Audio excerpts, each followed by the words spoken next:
Okay, hello everyone, welcome to Handmade Hero, the show that where we code a complete game from scratch, live on Twitch. No libraries, no engine. We write absolutely everything ourselves here. It's like a fine handcrafted piece of furniture from artisan woodworkers somewhere in the depths of, I don't know, Europe.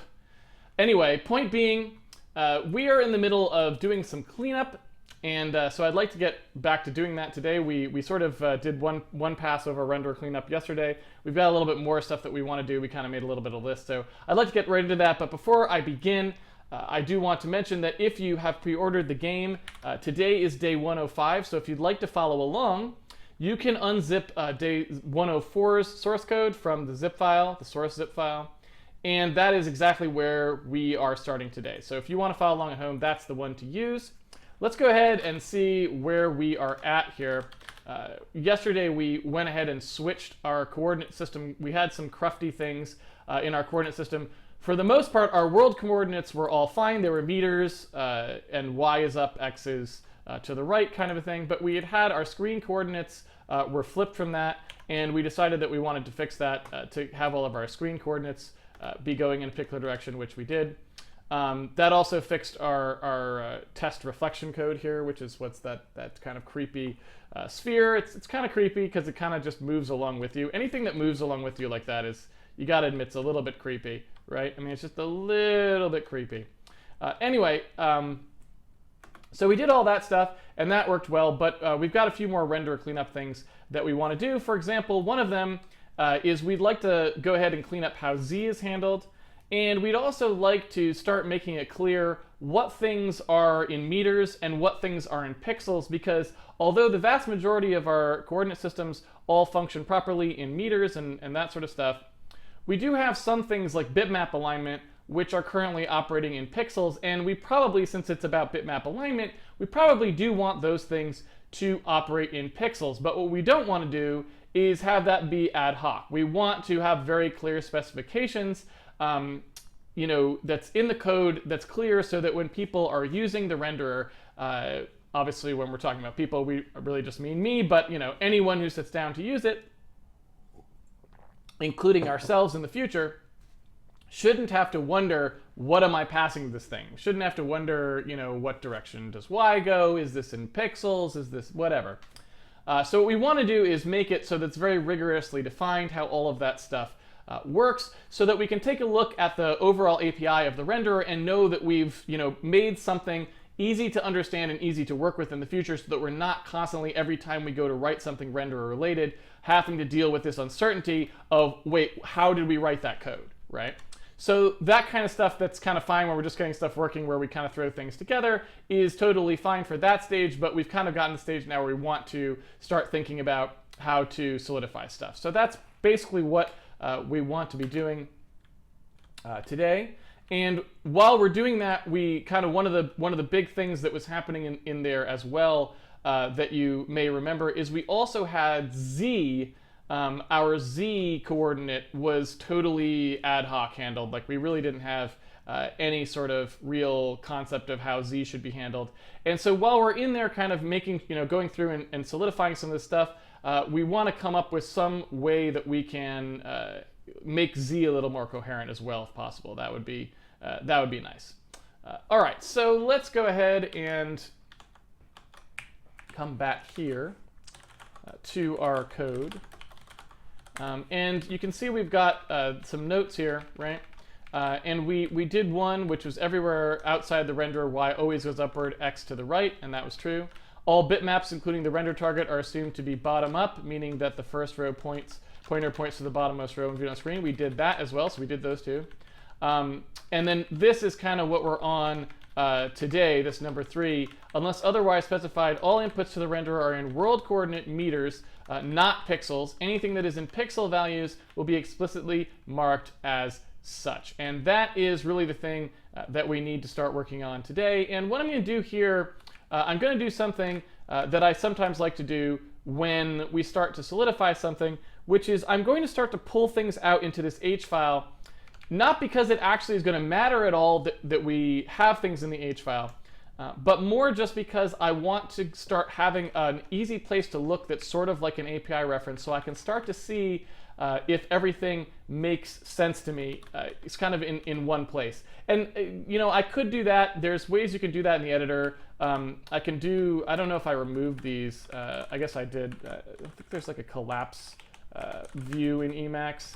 I'll just help. Oops, that's not what I want to do. Help collapse. No, I can't remember what exactly it's called. It's called like, I don't think it's called outline mode, but I don't know, it might be. Selective display, set selective display. I think that is actually what it was. So there's some stuff in Emacs you can do, set selective display, that'll like collapse down to just viewing the functions. And Visual Studio kind of has this sort of stuff as well, right? Like it's that sort of a thing, But that's really just super inefficient and super fussy. And also, it's problematic because it doesn't pull out the functions that I want pulled out. It pulls out all the functions, right? And so what I want to do here is just kind of make a little section that's sort of like, renderer API or something like this. And I want to pull out the stuff that we have so we can start to look at it a little more closely, right? So we have push piece, right, which is something that we were using. We have push bitmap, which is another thing we were using there. We have push rect, which was our way of drawing sort of debug rectangles. We don't really use it for anything real at the moment other than debugging. And same with the outlines. They may never be things that actually get called for real, but they are for debugging. We've got our clear call, right? I'm gonna leave saturation out for a moment. I don't think. Yeah, I don't know about the saturation thing. I'm gonna go ahead and pull that out of here. That was something someone asked me to add there at the end of a stream. I'm gonna go ahead and pull that out. We'll leave the weird code that was in there to do it, but other than that. And then we have our coordinate system thing, but that was just a test for the moment. All right, so let's start taking a look at these. When we're rendering stuff, this is currently what we have to work with. So we can go ahead and push a piece on, and a piece is basically a bitmap that has some information on it. And honestly, at this point, I don't really see what the difference between push piece and push bitmap even is. I would like to know, because I've forgotten at this point, and I suspect that we probably don't even really need both of them. And in fact, you can even see here that we don't. If you take a look at push piece versus push bitmap, they're really just shorthand for each other. Push bitmap, it looks like, is always just going to pass, instead of any kind of dimensions, I guess, it just passes 0, 0 there. So that's what it looks like anyway. I'd be interested to know. So let's see. Offset Z, alignment, and dimension. So yeah, it just passes 0, 0 for dimension, and then lets the piece get pushed on here. Now, what's interesting about that, it looks like dimension never gets used. So this looks like just stuff that was kind of, as we condensed our stuff into a renderer slowly over time, we just haven't fully removed all of the cruft that's in here. I'm also going to sort of get that out for a second. So I feel like that can just go away, right? I mean, am I missing something there, right? If that's just not even doing anything. In fact, I can just go ahead and I'll leave this running to make sure we don't introduce any problems, but that's just kind of not doing anything, so it should go away. And it looks like push bitmap takes just an alpha value instead of a color, but other than that, it's exactly the same as push piece. So I think what we could probably do now is just go ahead and say that instead of push piece, we're just going to have push bitmap. I mean, it just does not seem to make any sense. And our render entry that we were putting in there was already bitmap, right? And so it just seems like it makes more sense to go ahead and switch this up, right? So let's do this like this. Let's have this be our color value here. And our entity ZC can still be there. And we'll just get rid of push piece entirely. And then we'll go port any of those calls that used to be doing that old style, right? And so let's see here. We've got push bitmap. Let me make sure I want to make sure that I'm respecting everything properly here. So you've got the bitmap, we've got the offset and the offset z, we've got the alignment, and then we have the color. We can make the color a default parameter because it looks like that's something people, when they were doing push bitmap, might have wanted, right? Just a pure white that doesn't actually do anything there. So we can do that. And then anything that has an alpha value now has to get expanded out into a thing. And you know what we should probably do here, now that I think about it? There's one other thing we probably want to do, which is we want to state something about the alpha. So all color values specified to the renderer as v4s are in non-premultiplied alpha. Because I think that's probably what we're going to want to do there. Just from personal experience, I tend to prefer that. And so what I want to say there is basically that like the renderer will be responsible for pre-multiplying the alpha. So basically if we have some color that looks like that, right, that comes into the renderer, you know, we're going to expect the renderer to turn that into this, right? The user is not expected to pre-multiply the alpha across before handing the color value in.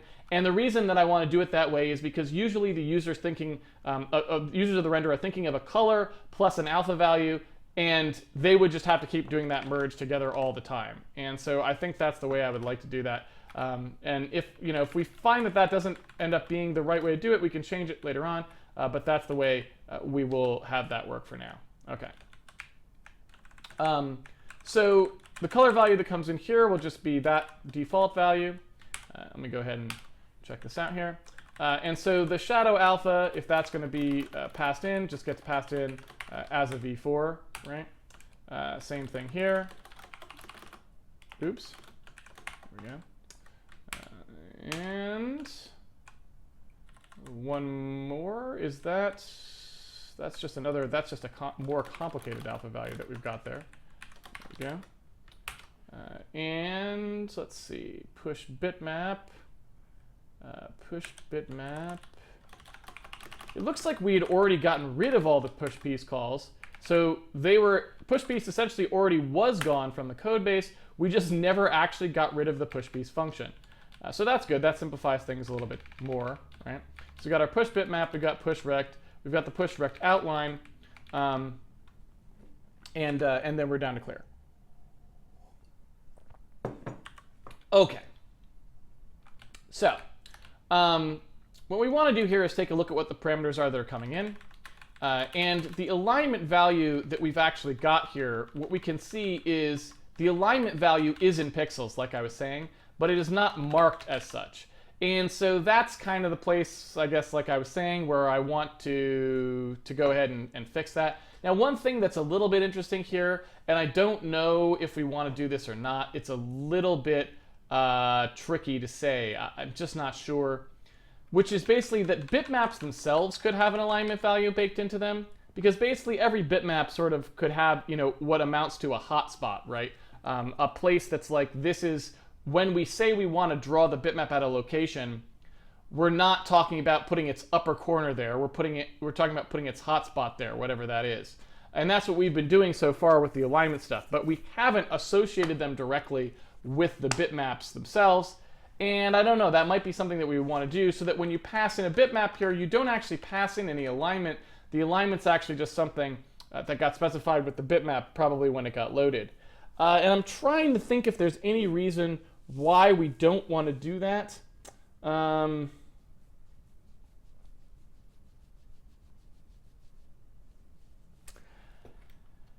can't really think of a reason not to do that, because I can't think of a case where we're going to have bitmaps that'll have a lot of different alignments to them. And even if we did, we could make multiple sort of pointers through to it that you would access differently. So it kind of feels to me like we would want to just have those alignment points be in the bitmap.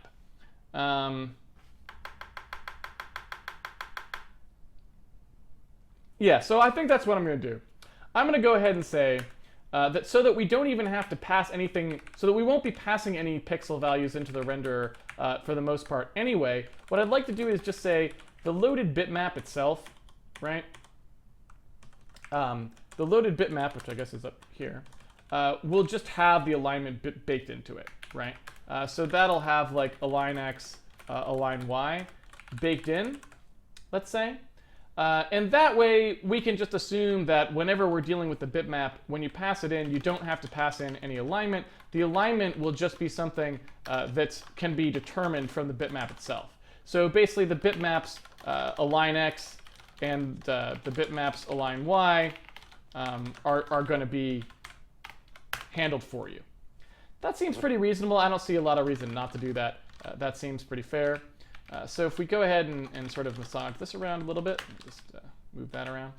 Let's keep those colors down there. Keep the rect, I guess we'll also make defaults, same defaults. Yeah.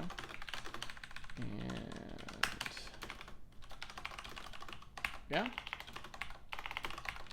So all I need to do now is go back and actually change when we actually do these push bitmap calls. I'm going to need to now make it so that we actually have you know, when we load the bitmap, we actually do something intelligent with those alignments, right?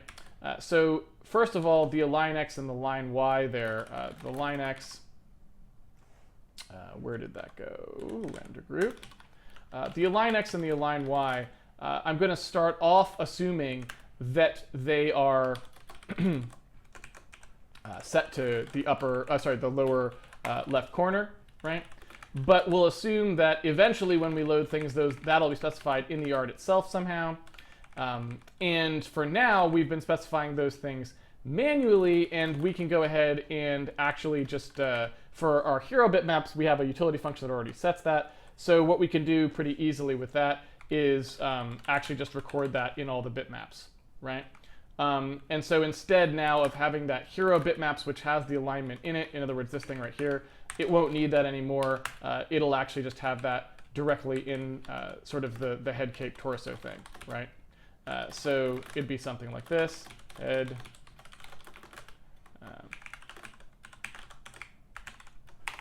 cape, and torso. And those will be set to the align X and align Y.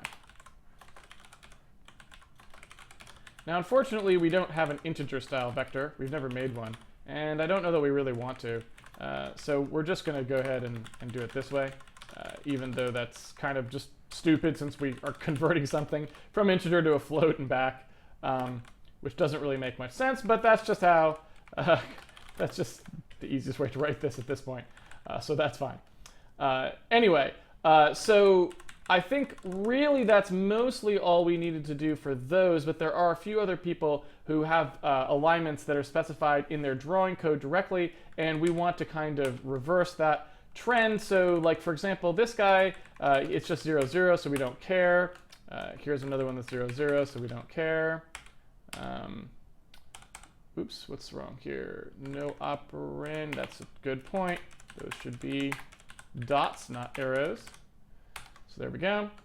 And push bitmap, this is passing an alignment there. It's passing an alignment that's right in the middle, right? And so that's actually something that that we can just specify in that bitmap struct, right? And that's something that we probably would want to bake in there. I'm trying to think of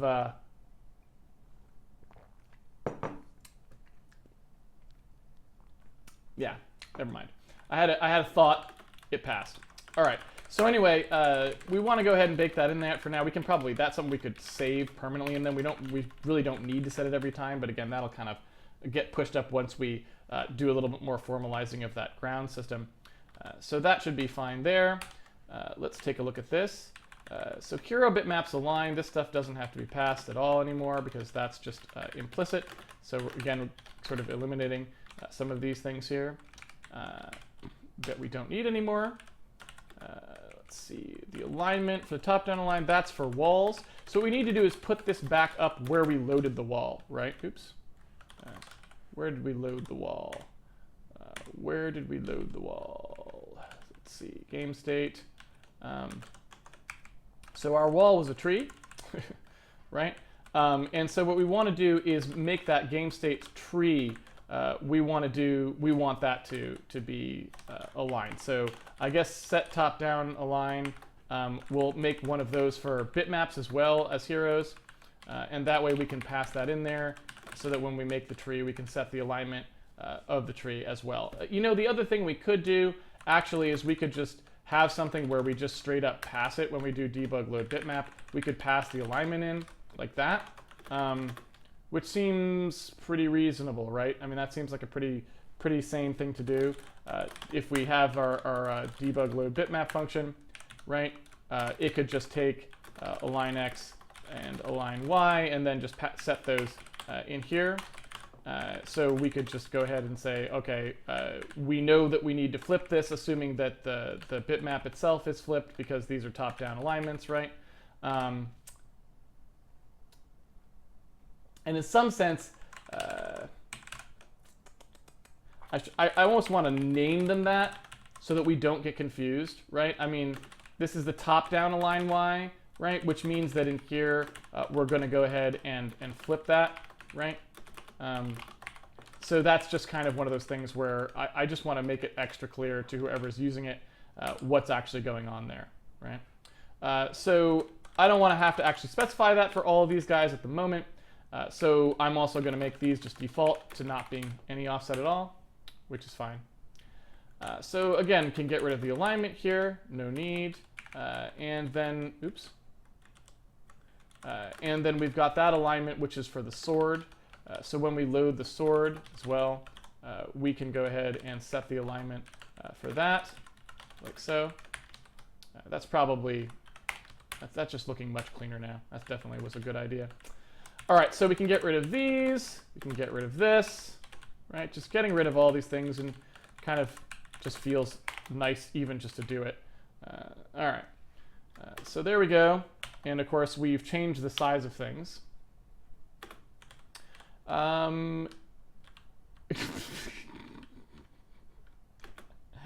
So everything looks fine except for our shadow, which I guess was using some alignment that we did not fix. Everything else appears to be fine, but the shadow's definitely not fine. That's kind of bizarre. So what's going on with our shadow there? I don't know if you guys saw that. I guess that's because we were using the hero alignment for the shadow, and I didn't actually specify any for the shadow. So where is our shadow? Where is our shadow actually loaded? It's right here. So I assume that what we want to do is, again, use the same alignment that we were using for the hero on the shadow bitmap, since that's where it came from in the first place. So let's go ahead and put that adjustment in there. There we go. And now our shadows are back where our shadows belong. And I think that's mostly everything that we needed to do for that. Okay, so that's pretty good because now we've actually gotten pixels out of the spec entirely for the renderer so far, which is kind of handy, right? And now we've just got that one push bitmap call, which was doing all the bitmap stuff that we wanted. And so that's also handy. So taking a look at this here, it's taking the render group, which is good. It's taking the bitmap, which is good, obviously necessary. Then it's taking an offset and an offset Z, a color and an entity ZC. Now, those things are kind of janky to me, right? I just don't love that specification. Like, why is, if I have an offset and offset Z, shouldn't that be a three-dimensional coordinate anyway? And I don't even know what some of that stuff means. The entity ZC was kind of that hacked Z height thing. So I think we want to drill down into push bitmap a little bit more to get the Z positioning stuff correct. Color and the color stuff is fine, I think, and obviously the bitmap specification is easy. But the other stuff is a little bit weird. What I want to do first, however, because we've got stuff that doesn't really... well, no, these guys have entity ZC as well. So I think basically what I want to do is to get this down one more level of tightness exactly. I just want to go through and figure out what's going on with our Z positioning. so that that can be a little bit more solid. So let's think about that for a second. Right now we've got this kind of, in our render group, we have this thing that's a render entity basis, right? And the render entity basis has like a pointer to a basis, and it's got an offset here and an offset Z, all these sorts of things, right? So that when you render a bitmap, it actually goes ahead and specifies this and points to some basis, which was basically just a point, a positioning point that we were using to say, okay, once we build an entity, we want to build it around this point. It'll all kind of be coherent, right? And so what I'm not sure at the moment is I'm not sure this is the cleanest, I'm not sure this is the best construction mechanism for this sort of stuff. Like, I'm not sure, and you can kind of see we've got these weird things like the entity ZC and the offset C. It's just a little over-specified and weird. So what I kind of want to do at this point is I want to go through and take a look at how we're specifying this stuff a little bit more specifically and try to kind of condense that down and make it a little more sane. The basis stuff, I mean, originally we had the basis stuff for a reasonable reason, which is we wanted to be able to do single pass stuff where we would sort of we would be able to say what the entity should look like without having actually done his update loop yet. I believe that was sort of the reasoning behind that. And, you know, I don't know if that's such a good reason to keep it that way. So I guess what I'd say is we just have a bunch of stuff here that's making me a little uncomfortable, and I kind of want to just go clean it out fairly thoroughly. And for our rectangle stuff, you'll notice our rectangle stuff also has this sort of ZC things in it. It also uses the entity coordinate system. And I guess that makes some sense because essentially, you know, it's not really an entity coordinate system anymore. It's just a coordinate system. And so we wanted to do stuff like put the little hit points and stuff under the guy just as tests, that sort of thing. It made sense why, excuse me, why we would be passing the same sorts of stuff to the rect function as the bitmap function. But again, I kind of want that to be more solidified and just have a better handle for what's going on there. So we make sure that, you know, do rectangles really need this stuff? What's the difference between offset Z and entity ZC? That sort of stuff. So let's see. So what are we doing at the moment? Like, what are we actually doing here? We have some code that's doing those bases. That's like getting the entity render basis. You can see it here. What does it actually do? So we start at wherever the coordinate system said to start. We then have a Z value which takes whatever the offset Z is and the base coordinate Z. Now, I don't actually know what the base coordinate... Oh, yes, I do. I remember what that was. The base coordinate Z... Oh, wait, no, never mind. Never mind. That's just the Z coordinate from our basis. So that's, yeah, that's totally fine. So that's just whatever was specified in the thing originally. So then we add the offset Z, which is the thing that was the sort of the extra specified thing when the entity was actually specified. It was this offset parameter. We add that in there. So we're basically adding whatever the initial Z was for when the entity was, you know, sort of the entity group was started. And then we're adding whatever a particular piece of the entity had as its offset Z. We sort of move upwards by that on the Z fudge, right? Now, why this is 1.0, I guess it's because we're multiplying. It's a scale factor. So we're starting at 1.0. I remember, I think I threw this in at the very end of like a Q&A or something once. Yeah, we have not thought any of this through. So this is kind of, yeah, it's a good, definitely good thing for us to come through and clean this up before we go any further. So we were basically trying to come up with a multiplier that would multiply whatever the entity's xy was so that things would kind of scale out this way, right? That's what we were actually doing. And you can see that happening here. So we were taking the center of the screen and we were saying whatever that Z fudge value was, which is basically the higher something gets in Z, the more it would kind of blow out that way. We were then taking the entity Z to be whatever... Wait a minute. So that's how we set the ground point. Then we were setting the entity z. We were also using just the base z, which is like what was initially specified as part of the transform. Just the base z. We're turning that. We're multiplying that by meters to pixels so that they're now both in world space. I'm sorry, they're both in pixel space. And then at the end, we are multiplying those two together. I don't even, that doesn't make much sense to me.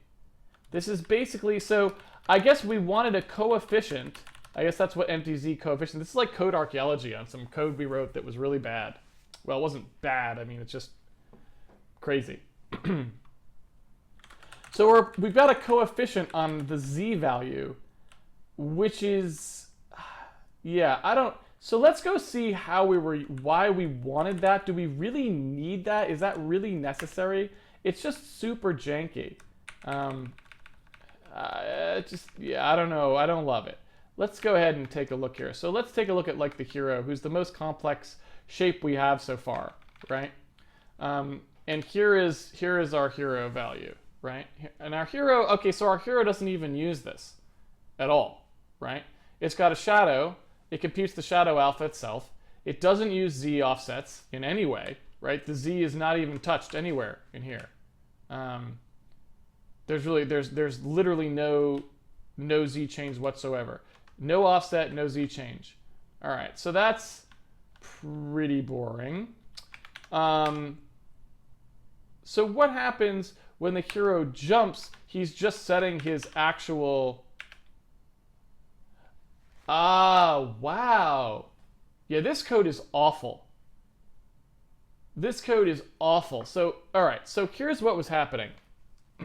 This is, I guess, just stuff that we were hacking in there. Yeah, so we want to do, now that we're working on the renderer, we want to stop this madness. This is ridiculous. So here's what that was doing. Man. What that was doing was it was saying, well, okay, I have a hero location, right? And my hero can do stuff like jump, right? And when the hero jumps, the way that it was working, I don't know if you can, if you remember, the hero was actually jumping the actual point where the hero was. He was jumping, right? And so, for example, this part right here, get entity ground point basis p, that part right there, the hero is actually jumping the whole thing, right? And so the way we made his shadow stay on the ground, because like as the hero jumps, right, this is the basis point. So all the things, everything that gets rendered in the hero's coordinate system gets rendered based on that position, right? Everything that we put there, including the hit points, everything. The shadow should be rendered right there as a result, but we wanted to render the shadow on the ground. So what we introduced was a coefficient that would multiply the z offset so that instead of using that z offset, it just could be knocked out to 0 and be down at the bottom, right? And so let's just to give an example of how absolutely stupid this is as a thing that should never have happened. Suppose we got rid of it and go back and look at what happens in the game, right? You can see that the shadow moves up and down with the guy, right? So that is like not at all okay. That is not the way that you want the shadow to work. That is just a really, really bad idea. And that was just something that we hacked in there. So as far as I'm concerned, that is getting pulled. That is getting pulled immediately. So entity ZC no longer allowed. Goodbye. You are all gone. We are going to have to come up with a better way of handling that scenario. So that's not that is not happening in the renderer. Sorry, folks. It's just not happening. So okay, that's going away. Let's go down to push bitmap here. Just get rid of these entity ZC. Get rid of this entity ZC concept entirely. Goodbye. Man, that's good to get rid of that because that's just nonsense that's been hanging on in there way too long, basically. You know, since we didn't have a renderer, we were just doing anything goes basically is what was happening there, which is not at all what we wanted. So let's get rid of all of these. Goodbye, entity ZC. Entity ZC is gone, right? So that's good, and we don't store it anymore. So now, hopefully, we can just get rid of all of this nonsense that was kind of cluttering up the code anyway. And let's see here. Again, one more nice cleanup pass. It's just nice. Deleting things is always good, pretty much. It always feels nice to be able to get rid of stuff. Okay, so now entity ZC is gone, and that's good. So we don't have a way to keep our shadow on the ground, and we don't have a way to keep our hit points on the ground, which we want to do. But that is going to be a task for another day. And that's actually going to be something that is not the responsibility of the renderer. That's going to be responsible for the calling code to figure out where the ground is and just draw the things on the ground, instead of drawing them in the hero's reference frame and then having some crazy way that they get reprojected back onto the ground in the middle of the renderer, which shouldn't even know what the ground is, honestly, for the most part. So yeah, so that's just bad. So all right, so that's good that we've got rid of that. Now let's go take a closer look at some of our other code for that Z stuff, because we're not quite there yet. I guess one thing we could do pretty easily here is switch from using sort of offset, an offset Z, because that was, I think, before we had three-dimensional vectors that we were using. So we could now switch to actually just having an offset, which is a V3. So maybe I'll just go ahead and do that as the next pass, because that just seems like a sane thing to do, which is to say that, there's really no reason we can't have those be stored sort of specifically like that. So let's see, entity basis offset, that's going to be the XY there, plus that V2 entity Z, so that's fine. Let's go ahead and make sure that these are all passed as V3s now, like so. And that offset now is just going to be done exactly the way that it's done. Meters to pixels. So if we're going to convert to meters to pixels, we should convert to meters to pixels once, in my opinion. So if we go to that the basis thing again, right? It looks like we were multiplying meters to pixels. Our offset Z here. How are we doing that? So here is an example of multiplying that meters to pixels. For the basis P, we've got the XY being multiplied to meters to pixels. So we never actually multiply the Z by meters to pixels, it looks like, which is kind of weird to me. I don't really like the way that's going. So I think that really at this point we should kind of have our Z in the same space as our X and our Y. If we've moved everything into pixels, we should leave it in pixels, right? And we should just adjust whatever we need to adjust to make that work, right? So I feel like what we actually want here is to say, okay, let's convert everything to meters to pixels. And maybe I can do that in two passes so that maybe we're not as worried about it, right? So we'll do it this way, right? How's this look? Does that look good to everyone? Excuse me.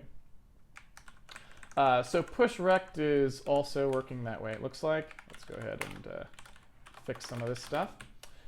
So that'll be an XY as well, and then we'll have the offset Z get set as offset Z. There we go. Okay. And our push rect calls. So now everybody here, when we're taking these in, again, this will just be a V3 offset instead. And so that is really just all going to be V3s now, but they're V3s with nothing in the last coordinate.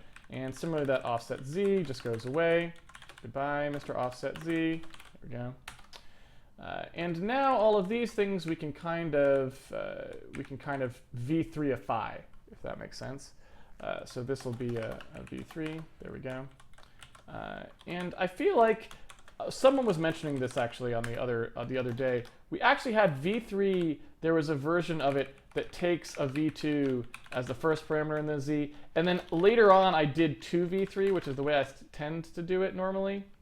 I don't know which one we should have. So maybe we'll do it this way. I don't know. It's hard to say. It's hard to say. So we'll do it that way for now. And we'll just, we'll take 2v4 and make it just be v4. How's that sound? Good enough? All right. All right, so we've got our p here. This is another case where we want to go ahead and upconvert. Same here, upconvert.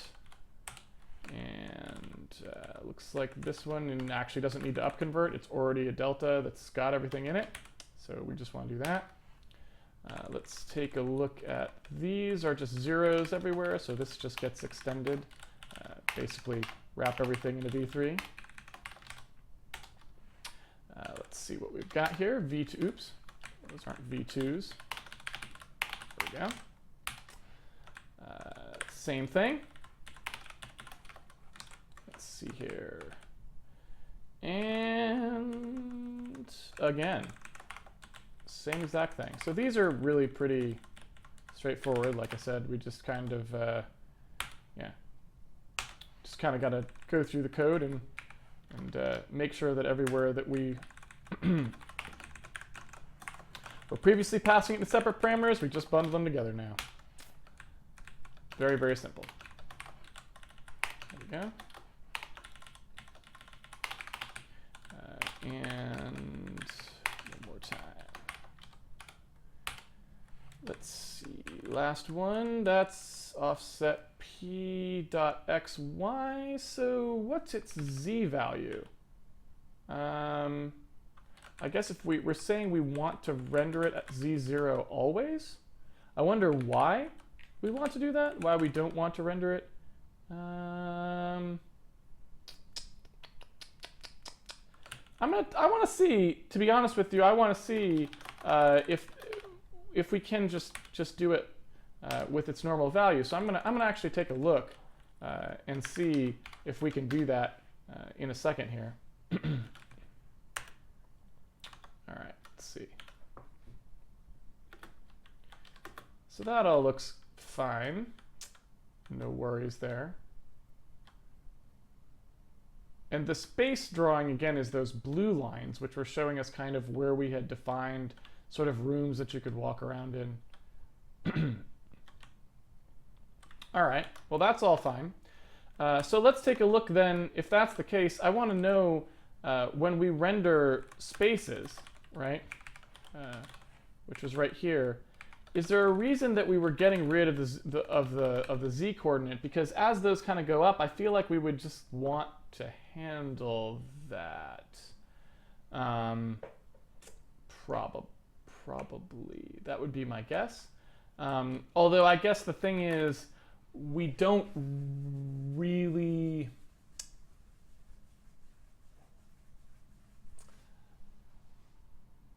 I guess we don't want there to be a z offset to it necessarily. I don't know. This really feels like it wants to be just the offset piece. So I'm going to leave it that way, and when we come back and are working more with the volumes, we'll see. But I'm expecting that these were already 0 anyway, which looks like they were. And so really, it's just giving us that sort of height delta off of it, which seems fine. So I don't know. Maybe that's not what we wanted. I'm not sure. Trying to think if there is a reason for that. Excuse me. I guess one reason is that if we want to maybe draw it at its lowest level. So what we might want to do legitimately though is say we want to subtract half the y value, right? Since we're drawing like an outline, we may want to do something like this. So that way it's not floating in sort of halfway up, right? And so that's more pegged to the ground, right? I don't know if that makes sense, but basically the volumes are basically a center and a dimension, and this is essentially the center of that volume. So I was just saying, well, let me put it at the base of the volume instead, which seems a little saner. All right, so now we've got that. Let's go ahead and try to handle our z in a more sane way here. We'll go up to the oops. My voice is like totally gone. I don't know why. All right, so here we are in our get entity basis. What I was saying before is the meters to pixel thing. I would like to go ahead and figure out how to get meters to pixels to happen only in one place. And maybe, I don't know exactly where I want that place to be just yet. But you know, at the very least, I want the renderer to have some notion of who is doing that, right? And so since that's happening in here at the moment, what I'd like to do is change this up so that meters to pixels is happening with the z-coordinate as well. So that essentially we're doing this, and we're taking that offset value and we're just multiplying that by meters per pixels, like so. And then we just, when we do our alignment, we do the alignment like so. Does that make sense? So that seems reasonable to me to do that, so that we'll just sort of have a coherent meters to pixels, which means that z is going to be a lot bigger now than it was, right? So when we come in here, so stuff like this that's working with those z values, and that actually reminds me, the entity basis p, who was transforming that from meters to pixels? I guess that was just always being done in here, essentially. It's a little bit weird, right? It's kind of strange. So the other thing that's true, too, is like meters to pixels is getting multiplied for that half dim. We could just not do meters to pixels there as well, right? You could do that and just do that 1 meters to pixels conversion right there, if that makes sense. So that seems kind of reasonable to me. Something like that. Yeah. There. So that seems pretty sane for the most part. So now the z stuff is going to go nuts in theory, I would think. Yeah, you can kind of see how crazy that guy is going at the moment.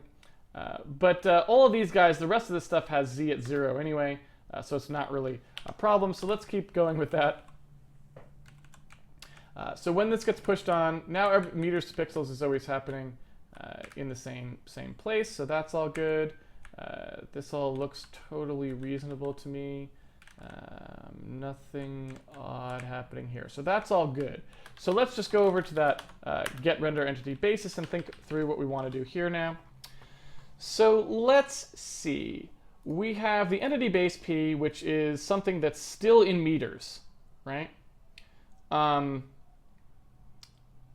then I'm going to isolate. What I'm going to try to do here is start to isolate these terms a little bit. Our entity Z is taking the base P and doing it in meters to pixels. So here's the problem: is our Z fudge, right, is getting remultiplied by meters to pixels, which it really doesn't need to be because it's already in meters to pixels. If only this guy was in meters to pixels, basically. So yeah, it's a little bit strange. So entity base P, right? Entity base P gets used here and gets the meters to pixels converted, and it's here and gets meters to pixel converted. So what I really want to do is just convert that with meters to pixels right off the bat, right? So I'll take that out of the equation there entirely. Okay. So that meters to pixels is gone, and that way meters to pixels can just be, we can actually get rid of the entity Z there. That happens this way as well. Okay. So let's take a closer look at some of this stuff now that it's a little more condensed. So the base P gets, the basis P gets converted into pixel space, which it is here. The Z fudge uses that Z and the offset Z, which are both in pixel space, which is fine, which means this value should probably, this coefficient should go down here because now the Z is much larger than it used to be. The ground point is just going to be whatever the center of the screen is, plus that XY offset, But now we're using the z-fudge, like we were saying before. The z-fudge is sort of the thing that multiplies those together to sort of give us a little bit of our scaling effect. And then the actual center is that basis point plus whatever the offset is plus the z coordinate translated to y. So let's think here. First of all, why isn't the z coordinate of the offset of the entity being used there? Was it never used there? Because it was being used in the z-fudge, but not in the offset, unless I accidentally deleted it or something, right? But it feels like, I mean, correct me if I'm wrong, but doesn't it feel like this should look like that, right? Shouldn't the z offset basically always be handled the same? Like, you know, total z, right, should be a thing, right? I feel like that's just kind of a given. Make sense? And so it feels like we should have something relatively same there. Oops, there we go. Let's see what that does. I want to see what that does.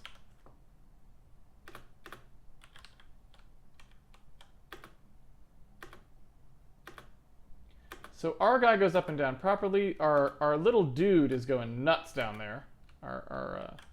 And so it looks like the entity basis z is fine, but the z offset is doing wonky things. I'm not exactly sure why it's doing those wonky things. So yeah, we should take a look at what's going on with that, with our little head dude. But this makes more sense to me. So we've got our entity base p. It does its meters to pixels stuff. We only ever use these things in totals anyway, right? Like, for example, entity ground point could just have this be in here. So we are always using well,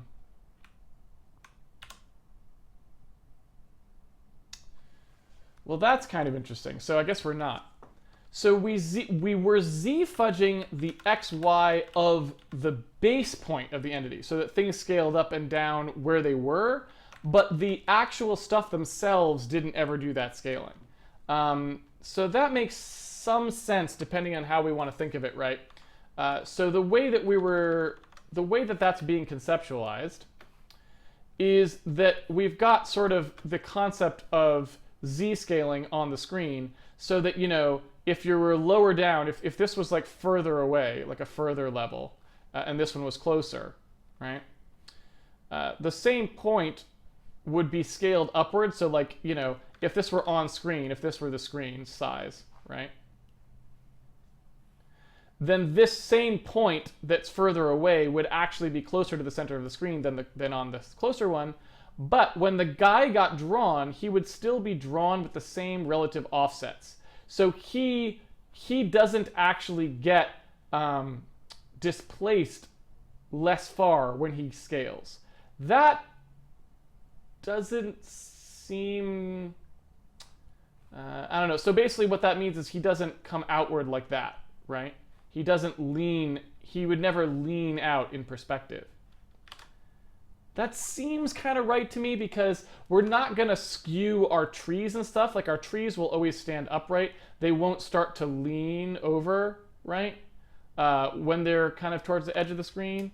So I guess that actually wants to stay basically the same as it was. I can buy that. That seems totally fair. So yeah, so really all we've got here is that z-fudge value that's doing the scaling. I think that suggests to me that you only want to use the entity base p value to do that scaling. And you don't want to use the total z, right, for it. You want to use the total z only down here where we're actually doing the offset by y to give it the appearance of height, right?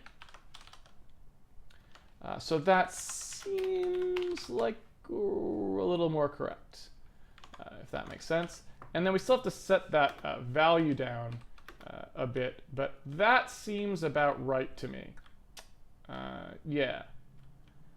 And of course, now our little dude has stopped freaking out, which is nice. Yeah. Yeah. So that's all good. I like the way this is going. I like where this is going. So that's all. That all seems pretty sane to me. I'd like to maybe just kind of document this a little bit here. What I do need now is something that actually comes, the position of the thing actually comes out in Z more so, so that we'd actually see the action of that Z fudge happening. It feels like when the guy jumps, that should be seeing some Z fudge, but of course he's always at the center of the screen. So you can kind of see it happen here when he does his jump there.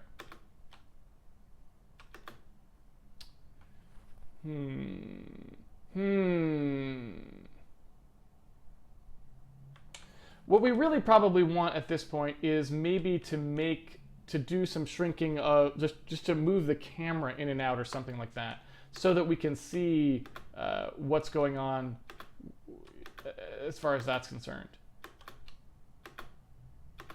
Yeah, and you can kind of see as you move the guy, you can see that that changes kind of how he looks jumping.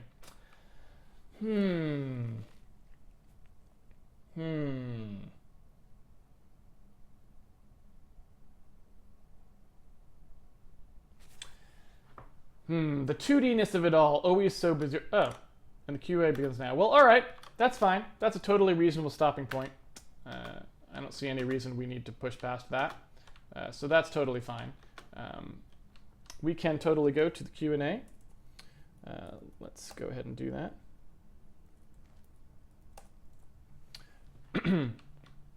So I'd say we've made decent progress cleaning up that stuff. We've got a little bit more I think we want to do. I think what we probably should do tomorrow, I'm guessing, is we should probably put in some camera stuff so that we can kind of, so that we can get a better idea of exactly how we want that Z to feel when it kind of moves up and down. Because we can even hook up, since we have our texture mapper in there, we can actually scale up the bitmaps like from the ground and stuff to sort of see what happens when we zoom in and out and stuff like that. So that's probably what we should do tomorrow. So let's see. But for now, either way, we should go to the Q&A. So let's cut this out here.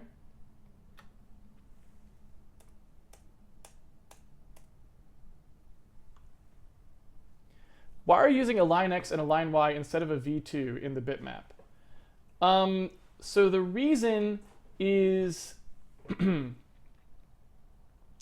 reason that I was using an int there is because it is an actual integer in pixel coordinates that we were doing. But to be honest, it doesn't super matter. Like, I'd be fine with it being a V2. And you know, I mean, it's conceivable that someone might want to specify fractional coordinates, right? So we could totally do it that way. That'd be fine with me. We can do that if you like.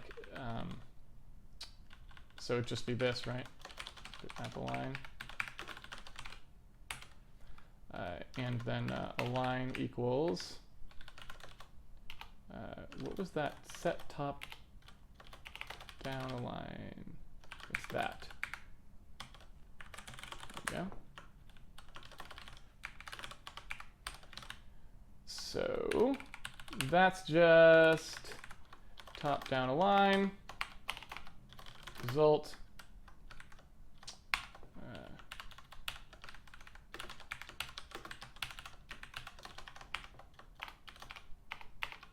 Line X, top down align Y.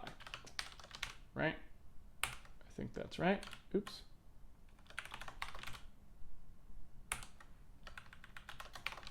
And in here, obviously, we just do this.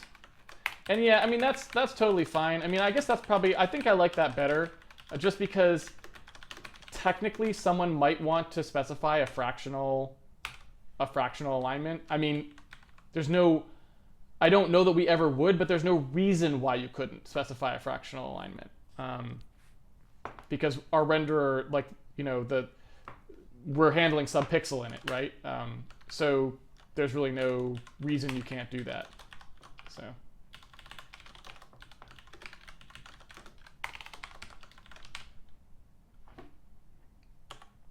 So there you go. So that's all good.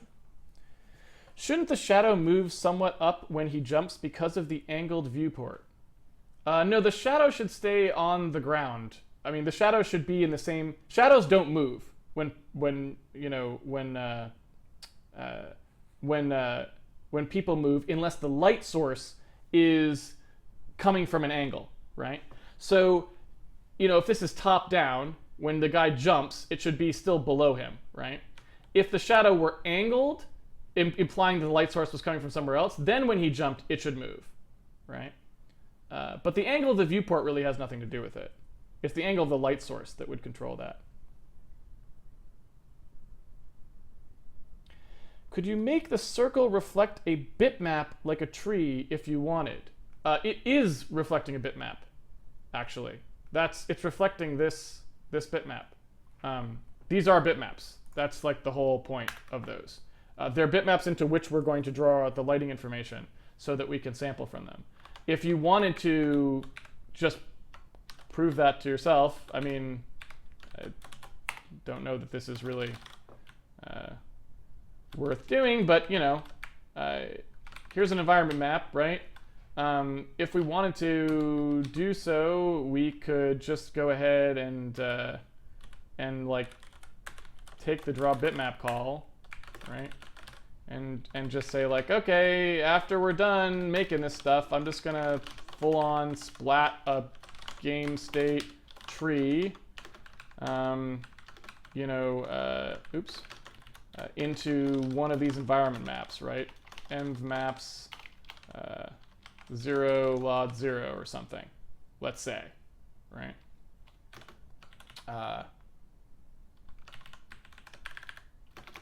So if I do that, and I just say stick it at, I don't know, 100, I don't even know where it should go, and alpha 1, we can just call the draw bitmap call. That would like draw the tree in there, right? In theory. And now the tree's in there. And if the sphere got to the point where the tree was, in fact, you could just see it there. I'll move it over a little bit. It's not quite in view yet, right? I don't know where we actually are on the thing here. So I'm not sure where to move the tree, but you see it in there? You see the tree? Right? Passing by. Here it's going to come through again. There's the tree. So, you know, I mean, it's just reflecting the bitmap. It's not doing the checkerboard in any kind of specific way. Can you let the orb sample from the ground, or is that some time away? It's not some time away. It'd probably be, you know, in a week or two when we formalize exactly when the ground layer happens, so that we then capture it out to the environment map. But so yeah, I mean, if you wanted to do that now, you could draw some ground in there. You know, obviously, you could take those ground chunks right now if you just want to see what it looks like. You could take those ground chunks right now and draw those in there. So like I could go grab, you know, ground buffers. I don't know, ground buffers. Let's see. 0, let's say, ground buffer, and just take the dot bitmap off of that. So trans state. Or maybe not. I wonder if our because it's ground buffer 0, maybe it doesn't have anything in it. I don't know. I don't know why we're not glitting our ground buffer. There should be a ground buffer. What am I missing here? Oops.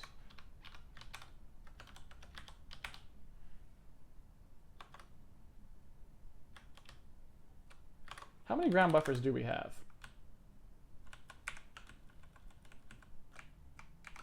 Ground buffer count.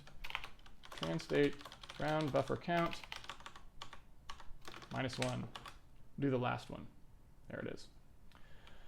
So that's what it would look like if it was reflecting from the ground, right? But again, reflecting from the ground is not quite the right thing yet, the right term, because at the moment, we postponed finishing up doing all of our lighting stuff because we wanted to fix all our coordinate system stuff first. So we're not quite done with this thing yet. So I would caution against playing around with it a little too much because it's not quite done yet, right? Is all. But yeah, that's what that would look like, right? Let me see if I can get this a little more centered. There you go. So that's roughly what it would look like, right, if it's reflecting from the ground. And again, this is supposed to be an additive thing. So this is not really supposed to, we're not even designing this to render reflective spheres. This is supposed to be for lighting. So what normally is you'd have the bitmap here and you'd be adding in this lighting as ground bounce, right? So if we were trying to do something whose only purpose was to reflect the ground, we'd probably do it a little bit differently, right? At least that'd be my guess. Although for the most, I guess you could mostly, it's mostly doing that already, but there's just a few things you might do a little differently.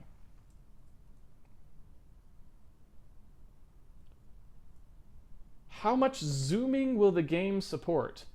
I'm not sure what you mean by that.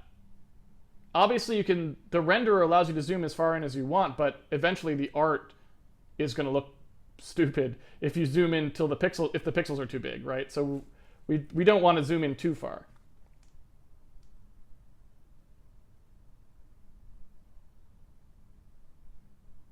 I keep hearing you say entity, but I take it you don't mean entity in the entity component system sense. Is that correct? I think it is safe to say that I will never say anything on the stream that I ever mean in the entity component system sense. So you can take that as a given.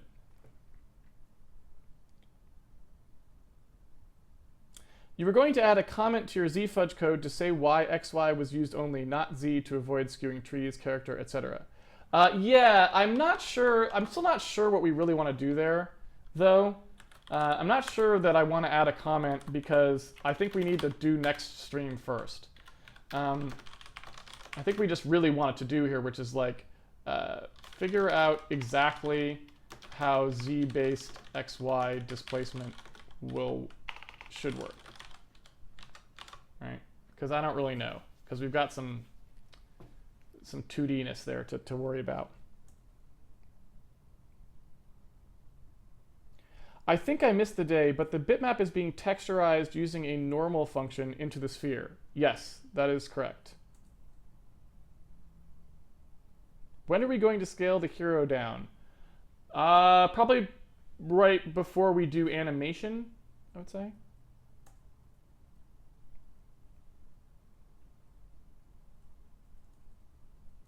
Is that it for questions?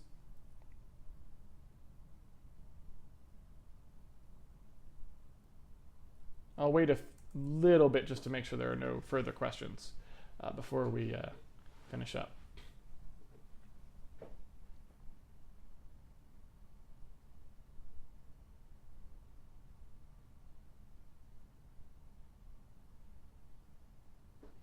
I feel like there's a bug with our edges as well on...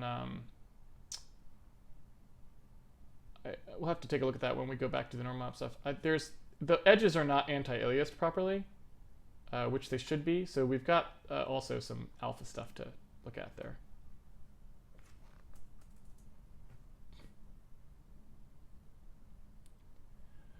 Would you implement a lamp in a dark room effect with shadow mapping?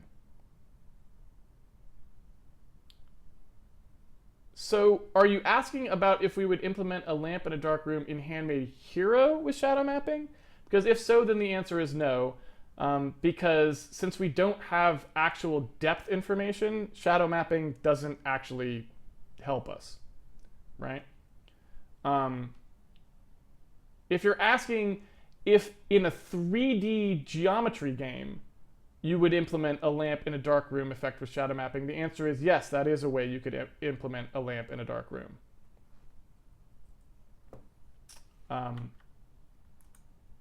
Shadow mapping, I mean, if for people who don't know what shadow mapping is, it's very simple. It's just the idea that you essentially render the scene from the perspective of the light source that you're trying to simulate, and you remember what essentially what surfaces you saw, so that when you render the surface from the camera's point of view, you can look to see, did the light source see this thing that I'm about to render? If it didn't, if the light source didn't see it, then I know it's not lit by that light source, right? Hence it's in shadow. It's a very, very simple concept. Will there be emitters of some kind like sparks from a fire? Yes, that is why we're doing this lighting stuff, is because I want to have emitters. So that's why we're playing around with, that's the whole point of doing the normal mapping, so that we can do that. How would you implement a lamp in a dark room effect in a 2D game? Well, we're going to have lamps in dark rooms, so I would say stay tuned and find out. Really, it's this guy right here is the dude that we're going to, this green texture. Figuring out how to sample from that green texture is going to be how we're going to do lamps in dark rooms. And like anything else, it's kind of a hack, because in 2D you can't really compute things like shadows exactly, because the art is flat, right? The art doesn't have volume. So what we're going to be trying to do with that middle, that green texture map, is basically figure out a way to do some approximation of light, near field light, so that we can have stuff like lamps in a dark room. I don't know that we're going to have lamps per se, but we're going to like torches potentially, or fireballs and things like that.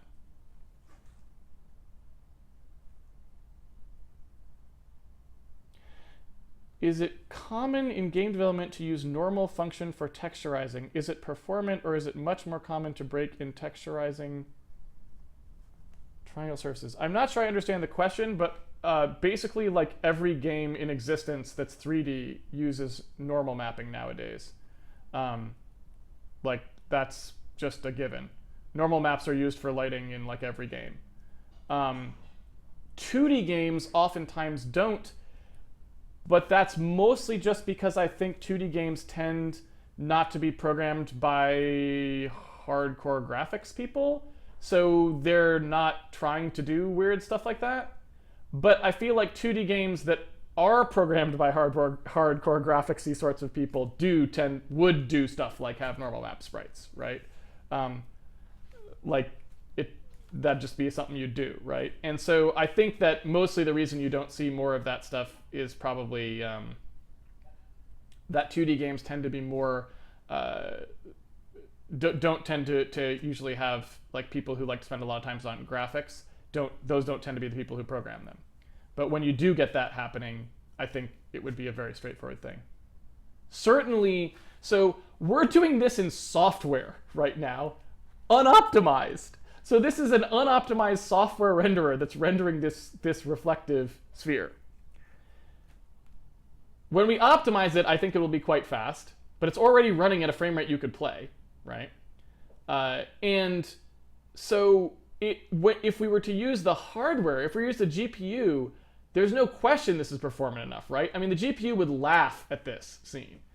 It would have no trouble rendering this, right?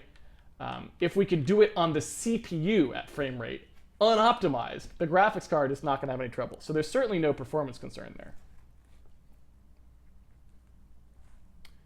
Insofar as, will the entities have projected shadows or just blob shadows like the head has currently? Everything will be blobby shadows, because I do not like projected shadows, largely because they're not right. Like, the world never really has projected shadows unless you're in strong sunlight. Usually shadows are very soft and very have a lot of complexity to them. So we will probably stay, since we have to pick some approximation lighting wise, we will probably always do soft shadows everywhere. Now, we could do some things where we skew the direction the shadow grows in based on the lighting, but we're never going to have like hard shadows falling, because I really don't think they look good, and they're almost never right either, because most of the time that's not what the light would actually do, unless you're literally in a room with like one very bright light and no reflective surfaces behind you to pick up that light, you know. Stellar 7, unoptimized, don't you have O2 on? Yeah, I mean, so it's kind of interesting. This has happened many times on the stream so far. Turning on O2 does not mean you have optimized your code. That just means the compiler will no longer be doing stupid things like writing variables to and from the stack on every operation when they could have just stayed in registers. That's all O2 does. O2 does not optimize your code. Your code is still lousy. Just if you turn on O2, it's still unoptimized code. It's just code where the compiler isn't doing stupid things. That's what O2 is, right? So when I say the code is unoptimized, what I mean is we have not actually done any work to actually make sure the code runs, is written to perform quickly. And so, yeah, we don't have debug on, so we're not like writing stuff back and forth to the stack all the time, but that in no way makes this optimized code. This code is extremely slow right now, and just not having the compiler add more slowness to it does not make it optimized code. Will the shadow be reflected in the normal map? Well, anything that we put into our light field will be reflected in the normal map. So if you put shadows into it, then it would be. If you don't, then it wouldn't, if that makes sense. Will the particle effect system interact with the normal map? Certainly for emitters. I don't know about for other things, whether we'd want to or not. But yeah, for anything that was like a particle emitter, like fire or stuff, then that obviously that's the whole point of doing this system, was for the lighting. So we'd want that to do it, right?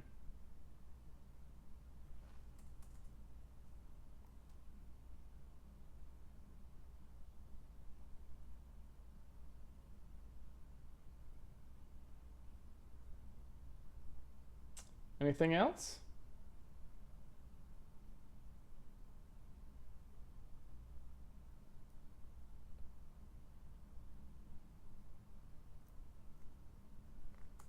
Looks like that's about it. All right. Let me go ahead and close things down for the day then. Let's see, save. Mischief has been saved. All right. Well, it is time once again to wrap up Handmade Hero for the day. Thank you everyone for joining me. It's been a pleasure coding with you as always. I think we're making good progress towards solidifying our renderer. We've got a little bit more work I want to do with the Z stuff, so I think tomorrow might be the day where we start drawing some things that a couple floors that kind of where you can see down to, you know, from one floor to another floor or something like that. So we can kind of get a feel for how that's going to work. I think that's what we're going to need to do to start solidifying our Z stuff. But we're getting really close here. I'm feeling pretty good about this. So yeah, it's exciting. Should be a fun couple of weeks of just doing fun render stuff here and kind of getting our game into a place where we're comfortable with how it looks and how it runs. So that's cool. So I hope you will join me tomorrow for the next step in that. Again, 5 p.m., same place, Twitch. Hope to see you there. In the meantime, if you do want to play around with the source code, you can always pre-order the game on handmadehero.org, and it comes with a source code. I update it every night, so if you want to play around with the stuff you saw on today's stream, that's an easy way to do it. We also have a Patreon page if you want to support the video series. You can subscribe to that. It's always very appreciated. We have a forum site where you can catch up on old videos. There's an annotated video guide to the previous episodes. There's also ports to Mac and Linux if you're trying to follow along on a platform that's not Windows and you don't want to have to do that porting work yourself. There's stuff on there that shows you how to do that. And there's also a place to ask questions. So if you have questions that you don't get a chance to ask on the Q&A, or you don't watch this live and you want to ask questions, that's a great place to do it. There's also a tweet bot that tweets the schedule. So if you're trying to catch the stream live, just go ahead and check out that tweet bot. It tweets the schedule every weekend, And also in the mornings and at nights, it'll tweet when the stream is going to be for that day. So it's a great thing to check out if you're trying to catch it live. Once again, thanks everyone for joining me, and I hope to see you guys tomorrow. Have a good day until then. Take it easy, everyone.